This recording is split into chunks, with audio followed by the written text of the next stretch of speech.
3 hours and 17 minutes before Whitney Houston's death.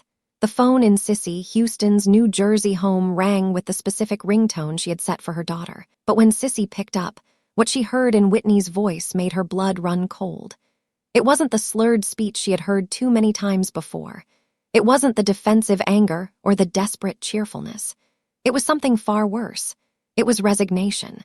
The kind of tone you hear from someone who has already said goodbye to themselves. "Mama," Whitney said, her voice barely above a whisper. "I need to tell you something I should have told you 30 years ago." What followed was a conversation that lasted 17 minutes. 17 minutes that would haunt Cissy Houston for the rest of her life. 17 minutes where a daughter tried to explain a lifetime of pain to the mother who had caused it while trying to save her. And 17 minutes where Cissy finally understood that love without understanding is just another form of control. If you've ever struggled with the weight of family expectations, or wondered whether being hard on someone you love is helping or hurting them, hit that subscribe button right now. Because this story will show you that sometimes the cruelest thing we can do to the people we love is refuse to see them as they really are. This is the untold story of Whitney Houston's last phone call to her mother, and the devastating truth that came too late to save anyone. To understand what happened in that final phone call, you need to understand the foundation it was built on. A foundation of love, yes, but also control, pressure, and impossible expectations that began the moment Whitney, Elizabeth Houston, took her first breath. Cissy Houston wasn't just Whitney's mother. She was Emily, Cissy, Drinkard, a gospel legend who had sung backup for Aretha Franklin, Elvis Presley, and countless other musical icons. She had dedicated her life to music and to God in that order. When Whitney was born in 1963, Cissy saw not just a daughter but a continuation of her own dreams, a chance to achieve through Whitney what she had never quite achieved herself. From the moment Whitney could speak, Cissy was training her voice. Not gently, not with the patience most mothers show their children, but with the iron discipline of a drill sergeant preparing a soldier for war. Whitney's childhood friend, Robin Crawford, later recalled the intensity. "Cissy would make Whitney sing scales for hours," she remembered. "If she hit a wrong note, they'd start over. There was no room for mistakes, no allowance for being a child. It was perfection or nothing." The Houston household was dominated by Cissy's presence and her rules. Church on Sunday wasn't optional. Gospel practice wasn't negotiable. And singing secular music, the kind that Whitney secretly loved, was practically a sin in Cissy's eyes. When young Whitney would listen to pop radio in her room, she had to hide it from her mother like other teenagers hid cigarettes. But here's what made their relationship so complicated. Cissy genuinely loved Whitney. She believed that the harsh training, the impossible standards, and the constant criticism were all expressions of love. In Cissy's mind, she was preparing Whitney for a cruel industry that would eat her alive if she wasn't perfect. What Cissy didn't realize was that she was creating wounds that no amount of success could ever heal. By the time Whitney signed her first record deal in 1983, she had already spent 20 years trying to earn her mother's approval. Every song she sang, every note she hit, every performance she gave was subconsciously directed at one audience member, Cissy Houston. And no matter how successful Whitney became, no matter how many records she sold or awards she won, there was always that voice in her head. Her mother's voice telling her she could do better, be better, sing better. Music industry veterans who worked with both women noticed the dynamic immediately.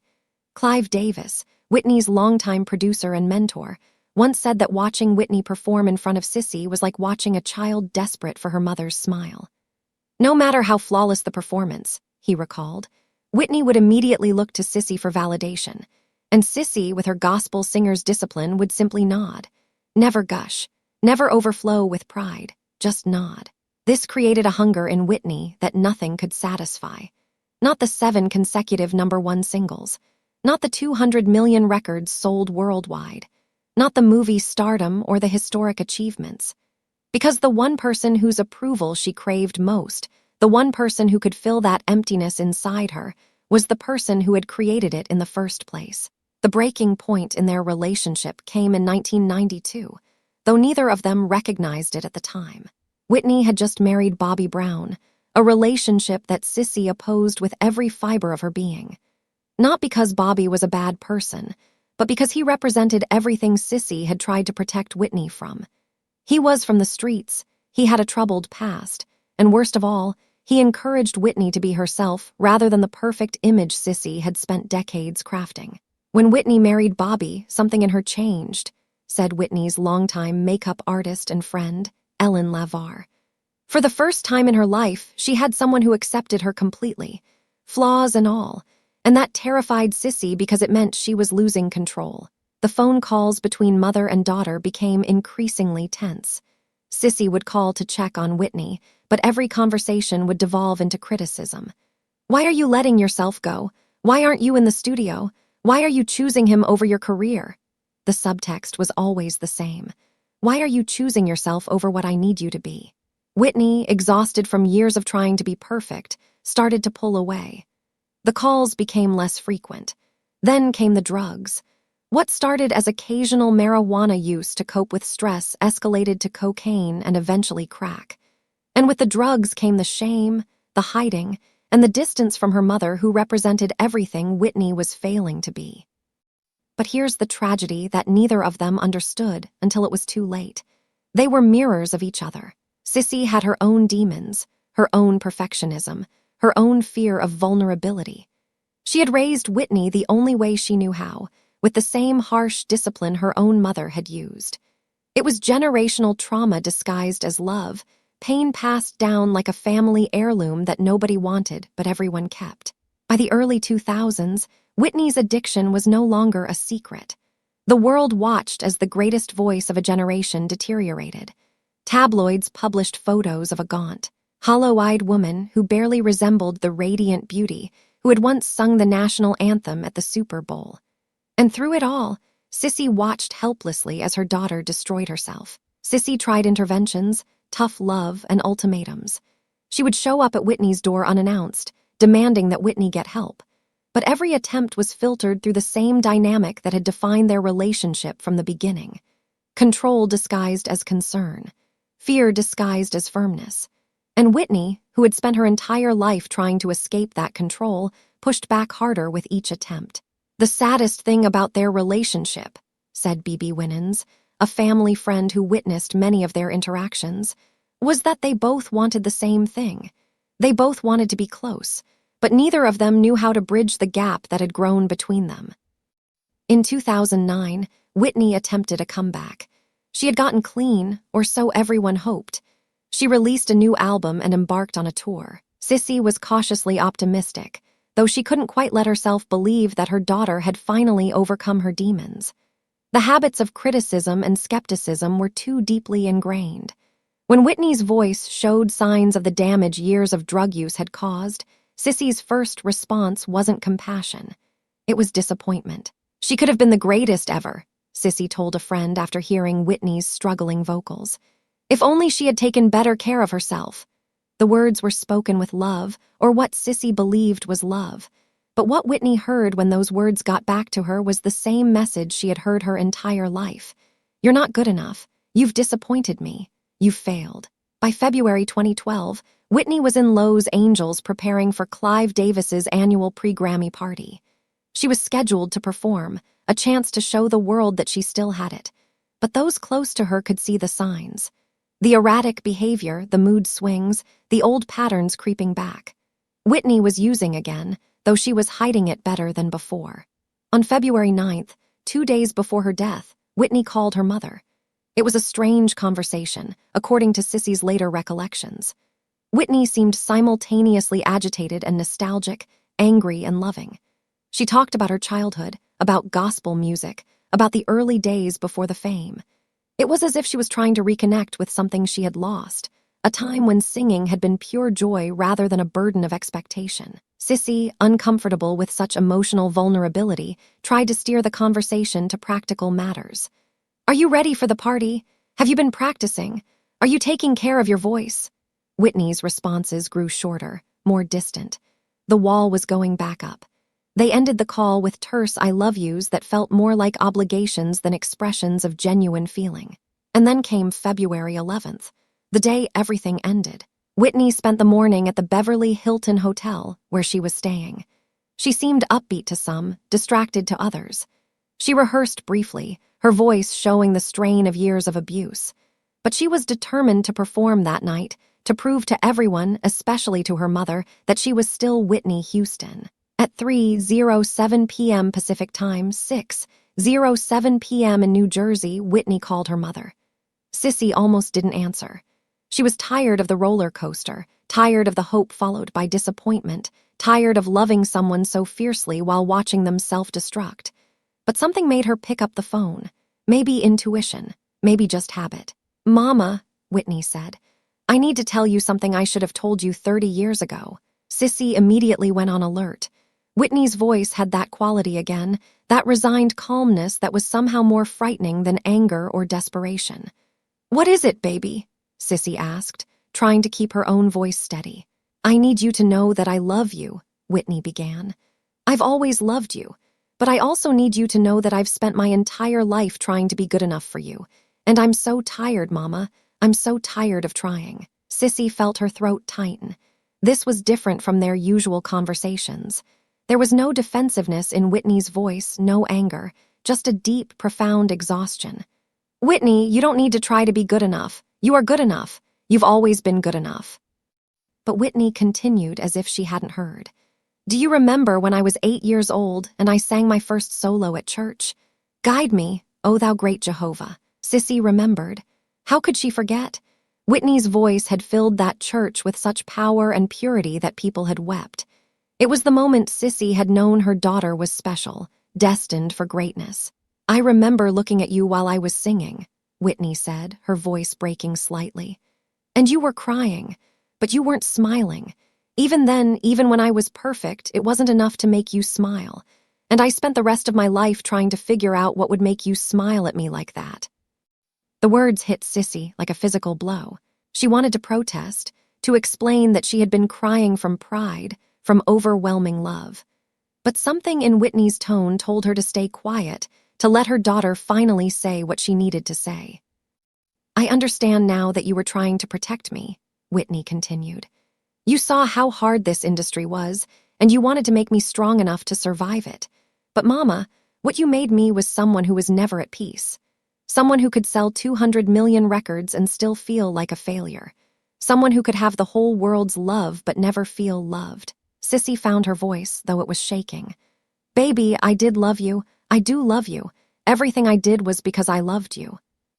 "I know," Whitney said, and there was no accusation in her voice, just sadness. "But love isn't enough, Mama. Love without understanding is just another cage, and I've been in that cage my whole life." There was a pause, and Cissy could hear Whitney crying softly. "I'm so sorry, baby," Cissy whispered, tears streaming down her own face. "I'm so sorry I made you feel that way. I thought I was helping. I thought I was making you strong." "You did make me strong," Whitney said. "Strong enough to survive everything except myself. Strong enough to face crowds of thousands, but not strong enough to face the mirror. That's the gift you gave me, Mama. Strength without peace. Success without joy." Cissy desperately wanted to fix this, to say something that would heal decades of wounds in a single conversation. "Whitney, it's not too late. We can change this. We can work on this together. Please, baby, let me help you." But Whitney's response was devastating in its gentleness. "Mama, you can't help me anymore. You've never been able to help me because you've never been able to see me. Not the real me. You see Whitney Houston, the voice, the talent, the disappointment. But you've never seen Whitney, the girl who just wanted her mother to hold her without criticism. Who wanted to be good enough just by existing, not by performing. I see you now," Cissy said desperately. "I'm seeing you now, baby. Please let me see you now." There was another pause, longer this time. When Whitney spoke again, her voice had shifted. There was something almost peaceful in it, a note of finality that Cissy would only understand later. "I love you, Mama. I need you to know that. Despite everything, despite all the pain, I love you. And I forgive you. I forgive you for not being perfect, for not knowing how to love me the way I needed. I forgive you because I know you did the best you could." "Whitney," Cissy said, a sudden fear gripping her heart. "Where are you right now? What's happening?" "I'm at the hotel," Whitney replied. "I was going to perform tonight, show everyone I still have it. But I don't think I can, Mama. I don't think I have anything left to prove." "Then don't perform," Cissy said urgently. Come home. Come to New Jersey. We'll figure this out together. Please, baby, please just come home." Whitney laughed, but it was a sad sound, full of everything that could have been and never was. "I am home, Mama. For the first time in my life, I think I'm finally home." "What does that mean?" Cissy asked, her voice rising with panic. "Whitney, what does that mean?" "It means I'm tired of running, tired of trying, tired of being afraid. I just want to rest now. Is that okay? Can you give me permission to rest?" Cissy was crying openly now, a terrible premonition settling over her like a shroud. "Yes, baby. Yes, you can rest. But please, please call me back in an hour. Promise me you'll call me back." "I promise," Whitney said softly. "I love you, Mama." "I love you too, baby, so much, more than you'll ever know." The line went dead. Cissy sat at her kitchen table, holding the phone, trying to convince herself that everything would be okay. But deep in her soul, she knew. She knew that something terrible was about to happen. She knew that the last conversation with her daughter had been a goodbye disguised as forgiveness. At 6:55 p.m. Eastern Time, less than an hour after the call ended, Whitney Houston's assistant found her face down in the bathtub of her hotel room. She was pronounced dead at 3:55 p.m. Pacific Time, 6:55 p.m. in New Jersey. The official cause of death was drowning, with heart disease and cocaine use listed as contributing factors. But everyone who knew Whitney understood that she had been drowning for years, drowning in expectations, in pain, in the impossible weight of being Whitney Houston. When the call came informing Cissy of her daughter's death, she was still sitting at the kitchen table, still holding the phone, still waiting for Whitney to call back as promised. The sound that came from Cissy Houston when she heard the news was described by the family friend who was with her as inhuman. It was the sound of a mother's heart breaking, of a lifetime of love and mistakes crashing down in a single moment of unbearable loss. In the days following Whitney's death, Cissy replayed that last phone call in her mind obsessively. Every word, every pause, every inflection. She dissected their conversation looking for signs she had missed, warnings she should have heeded. But the truth was harder to accept than any specific mistake. The truth was that by the time Whitney made that call, it was already too late. The damage was already done. The pain was already too deep. At Whitney's funeral, Cissy sang. Of course she sang. Even in her grief, especially in her grief, she did what Houstons always did. She performed. She sang Bridge Over Troubled Water, Whitney's favorite gospel song, and her voice, still powerful despite her age and sorrow, filled the church. But this time there was no one to impress. No daughter to prove anything to, just a mother singing her child home. In the years since Whitney's death, Cissy has spoken publicly about their relationship, about her regrets, about the things she wishes she had done differently. In her memoir, she wrote, "I loved Whitney more than life itself, but I didn't know how to show her that love without conditions. I thought preparing her for success meant protecting her from failure. What I didn't understand was that she needed my acceptance more than she needed my approval." The tragedy of Whitney and Cissy Houston is not unique. It plays out in countless families every day, in smaller ways perhaps, but with the same core wound. Parents who love their children but can't stop criticizing them. Children who achieve incredible success but never feel good enough. Families where love becomes a weapon instead of a refuge. The difference is that their story played out on a global stage, with the whole world watching a mother lose her daughter to demons that success couldn't slay. Whitney's last phone call to her mother was her final attempt to bridge a gap that had existed her entire life. It was an act of profound bravery for a woman who had spent decades hiding her pain behind a perfect image. She stripped away all the pretense, all the performance, and spoke her truth to the one person who most needed to hear it. And in doing so, she gave her mother a gift, even if it was a painful one. She gave her the truth. The truth that love without understanding is just another form of control. The truth that perfection is a prison. The truth that sometimes the people who hurt us most are the ones who love us most. They just don't know how to show it. Cissy carries that phone call with her every day. In interviews, she speaks about it carefully, painfully. She talks about how she replays Whitney's words in her mind, how she wishes she could go back and respond differently, listen better, understand more. But she also talks about the gift Whitney gave her, the gift of honesty, the gift of knowing that despite everything, Whitney forgave her, That even in her pain, Whitney understood that Cissy had done the best she could with the tools she had. The story of Whitney Houston and Cissy Houston is ultimately a story about the devastating cost of conditional love. It's about how the pressure to be perfect can destroy even the most extraordinary talent. It's about how family wounds, passed down through generations, can kill just as surely as any drug. And it's about how sometimes recognition comes too late. Understanding comes too late. Love, real unconditional love, comes too late to save anyone. 3 hours and 17 minutes before Whitney Houston died, she called her mother and spoke her truth. She said the things that needed to be said, gave the forgiveness that needed to be given, and freed herself from a lifetime of trying to be good enough. And in those 17 minutes, both women finally saw each other clearly. Not as mother and daughter, not as legend and protege, but as two flawed human beings who loved each other imperfectly and paid the ultimate price for that imperfection. If this story has touched you, if you've ever struggled with family expectations or the weight of never feeling good enough, share it with someone who needs to hear it. Leave a comment telling us about your own experience with conditional love or impossible expectations. And subscribe to this channel because we tell the stories that matter, the ones that remind us that behind every public triumph is often a private tragedy.